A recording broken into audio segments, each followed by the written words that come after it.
Sometimes even our favorite porous pal can't catch a break. Oh, it's ruined! Welcome to Watch Mojo, and today we're counting down our picks for the top 10 worst things that ever happened to SpongeBob SquarePants. Oh, that's gonna hurt. Do it again, I wasn't looking. Before we begin, we publish new content every day, so be sure to subscribe to our channel and ring the bell to get notified about our latest videos. For this list, we're reluctantly looking through some of the worst occurrences that have left our favorite little square dude battered, unfairly punished, and even driven to the point of tears. Warning, not only are these moments hard to watch, but they also contain spoilers.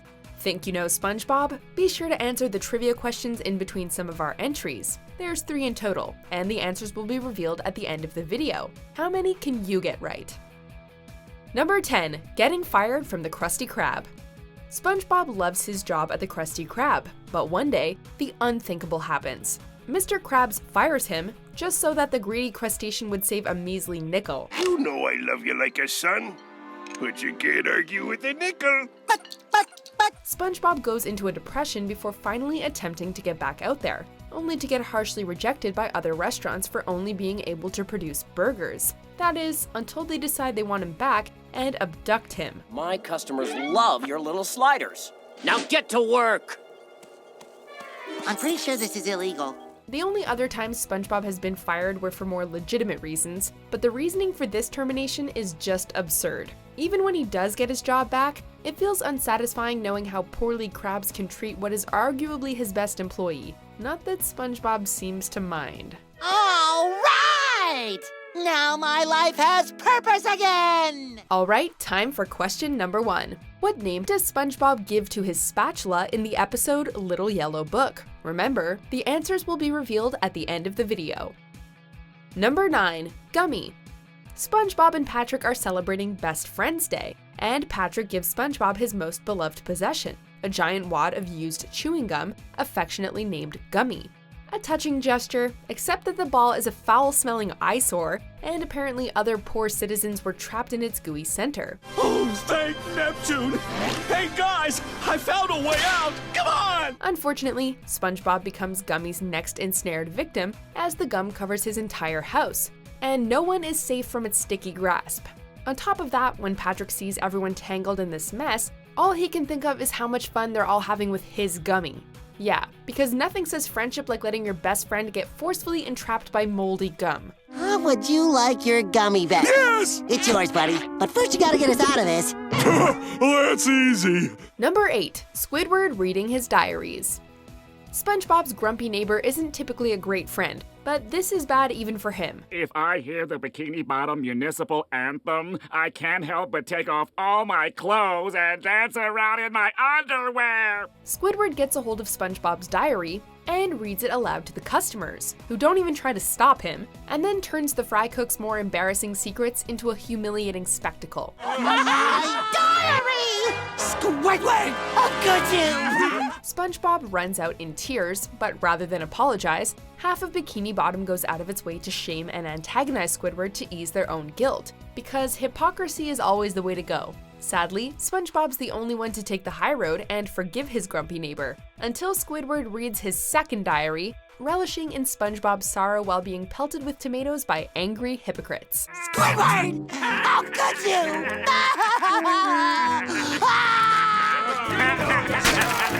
Number 7. SpongeBob NudiePants. Yo-ho, yo-ho! Near the hooks, I'll never go.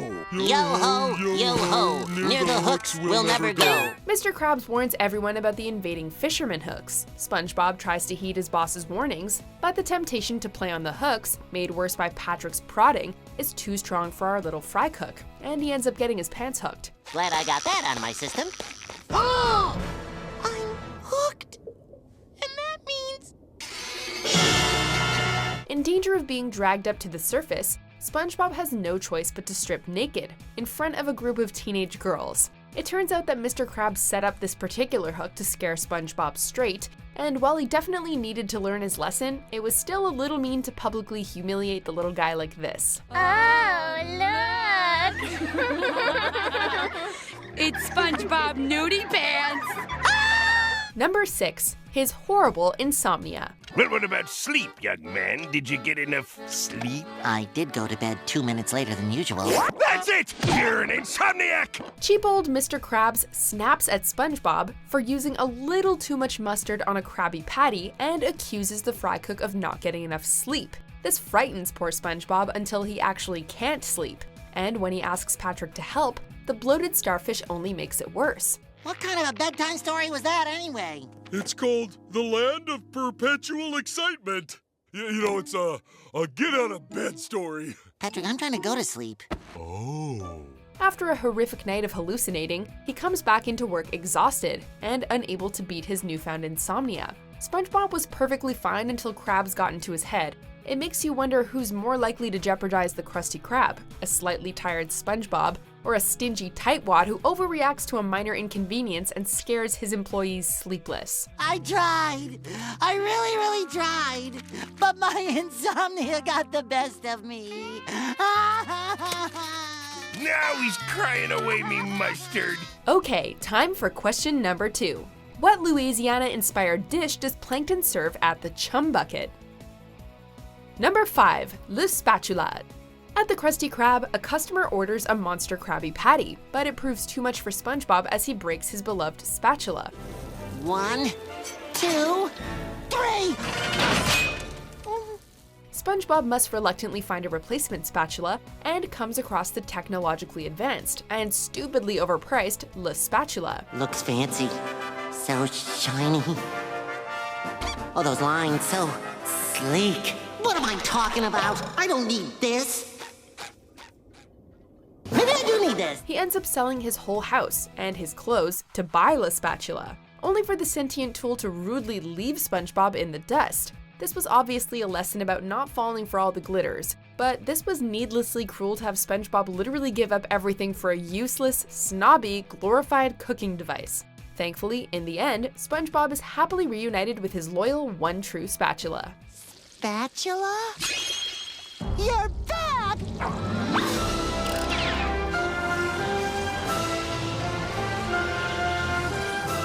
Number 4. Getting stuck in the Wringer. This is not going well. After taking a shower, SpongeBob accidentally gets lodged in his Wringer, and Patrick, the best friend, stupidly makes it worse with forever glue. There you go, buddy. Now you're stuck forever. Gee, thanks, Patrick. Now I'm stuck forever.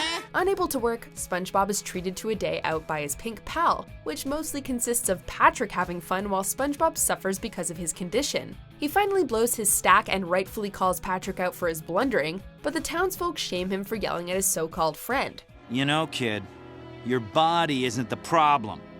It's your heart. Huh? You deserve what you've gotten. Come on, we're out of here. How is it fair to call SpongeBob the bad guy for standing up for himself, especially since this was literally all Patrick's fault? These two may be best buddies, but moments like this make us wonder why. Number 3. Snail Plasma. Now you won't forget my instructions, will you? I have the memory of an elephant. I'll take good care of Fred. Gary! Right, right. SpongeBob goes out of town for the weekend and leaves Squidward to look after Gary, only to return home and find his snail pal neglected and sick. When they call a doctor, Squidward accidentally injects SpongeBob with snail plasma, while Gary makes a full recovery. SpongeBob undergoes a painfully hideous transformation into a snail, not unlike the iconic An American Werewolf in London scene. Ah! Gary, I'm fine. You see? This is even worse than the later episode where Gary runs away. At least that has a happy ending. But here, SpongeBob is forced to endure the consequences of Squidward's carelessness when all he wanted was a fun weekend away. Thankfully, Squidward gets rightfully punished at the end.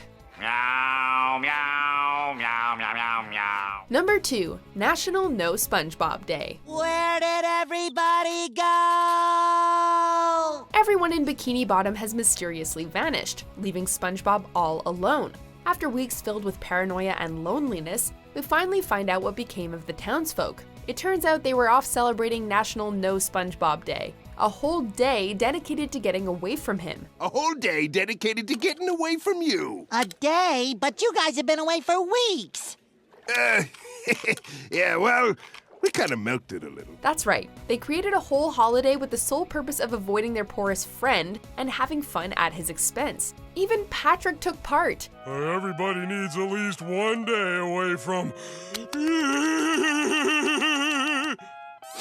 Well, glad you had fun. We get it, SpongeBob can be tiresome, but this is just too much, and making him feel flattered about it doesn't make it any better. Wow! A whole day dedicated to me. Here's the third and final question. Before working on Rocco's modern life and creating SpongeBob SquarePants, what did Steven Hillenburg do for a living?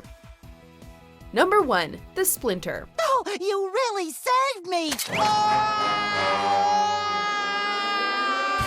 At work, SpongeBob gets a nasty splinter jammed in his thumb.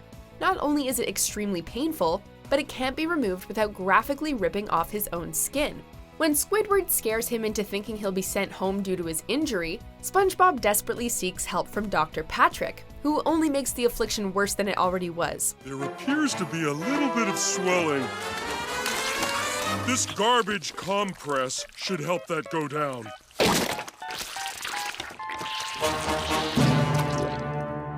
That doesn't look good. Not only is the episode needlessly graphic, but it's extremely uncomfortable to watch our absorbent protagonist suffer a gruesome injury, and the paranoia of leaving work early, while 2 of his friends do absolutely nothing to help him. Even the removal of the splinter leaves a disgusting taste in our mouths. Problems happen.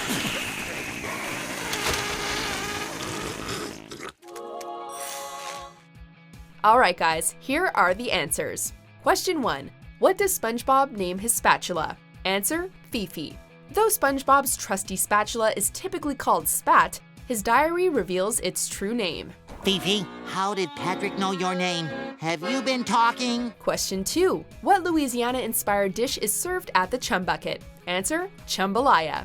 Karen feeds Chumbalaya to disgusted customers at the Chum Bucket in the episode Lame and Fortune. Don't crowd, there's more jambalaya where that came from, unfortunately. Question 3. What was Steven Hillenburg's old job? Answer: marine biology teacher. Hillenburg taught at the Orange County Marine Institute while working on his animated shorts, The Green Beret and Wormholes. With marine biology, I just thought, well, this is a possible career and it's tangible. So, how many did you get right? If you liked this, be sure to check out our interactive trivia on WatchMojo.com. And let us know in the comments if you'd like to see us do more trivia in future videos. Do you agree with our picks? Check out these other great clips from WatchMojo, and be sure to subscribe and ring the bell to be notified about our latest videos.